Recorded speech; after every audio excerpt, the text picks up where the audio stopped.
E aí, beleza? Mais uma edição do Rock Café em que eu falo sobre alguns discos da história do rock mundial.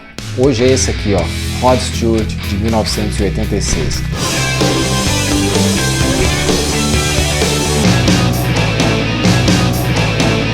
Um cara que começou cantando em bandas de blues na década de 1960, depois passou por rock and roll, passou pela soul music, passou pelo pop, por músicas românticas, por standards americanos.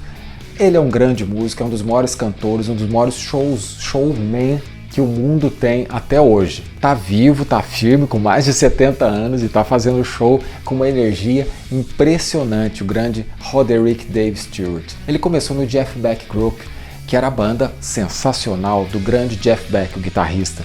Por lá, ele gravou 2 discos, o Truth e o Beck Ola, saiu do Jeff Beck Group e entrou no The Faces, que é uma banda conhecidíssima até hoje, que tinha, entre outros grandes músicos, o Ron Wood, que é o guitarrista, o segundo guitarrista dos Rolling Stones. Em seguida, ou mais ou menos junto com os discos do Faces, nos intervalos, ele começou a lançar discos com o nome dele, Rod Stewart.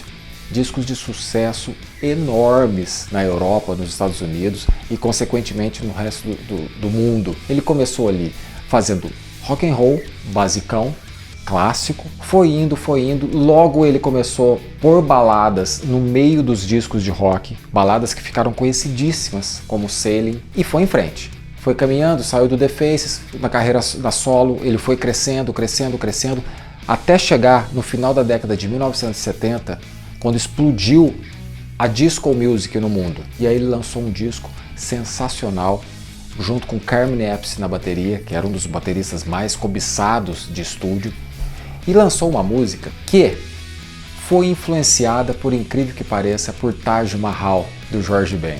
Existe uma história de que ele veio no carnaval anterior àquele ano, em 77, veio passar um carnaval no Brasil junto com o Elton John. E aquela música, Taj Mahal, ficou na cabeça dele. Quando ele foi fazer o disco no ano seguinte, aquela melodia estava na cabeça dele, que é a música Do You Think I'm Sexy?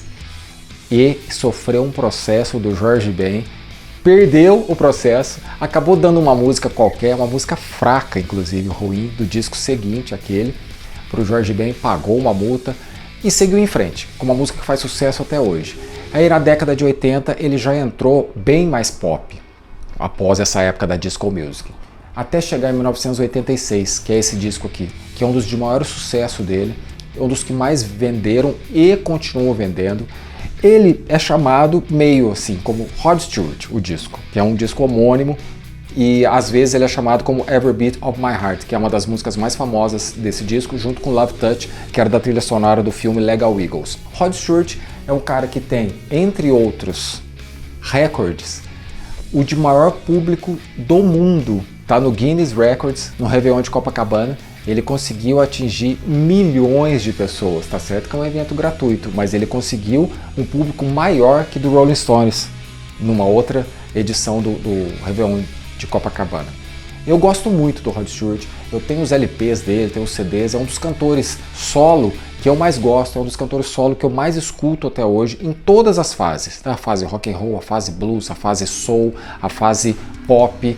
E depois, esse louco do Rod Stewart viu que a carreira dele estava dando uma leve caída e entrou para fazer um repertório de standards americanos, que eram aquelas músicas que os grandes cantores como Tony Bennett e Frank Sinatra haviam gravado. Fez 4 discos nesse formato e seguiu em frente e voltou a aparecer nas paradas, começou a vender muito disco, gostou da ideia, em seguida lançou um disco só de soul music, com a influência que ele já tinha dos cantores negros americanos, e em seguida lançou um disco só de músicas natalinas. Ele é um cara que não para, continua lançando disco. O ano passado ele lançou, no ano retrasado ele lançou. É impressionante a facilidade que ele tem de compor, de gravar e de fazer shows. Se você não conhece a obra do Rod Stewart, pode começar por esse disco de 1986, chamado apenas Rod Stewart. E a partir daqui, tenho certeza absoluta que você virará fã desse grande cara chamado Roderick Dave Stewart, o inglês mais escocês do mundo. E você que chegou aqui nesse canal através desse vídeo, eu te convido a assistir outros episódios do Rock Café com indicação de discos e entrevistas com grandes músicos. Se inscreve aqui e acione o sininho para receber as notificações. Valeu!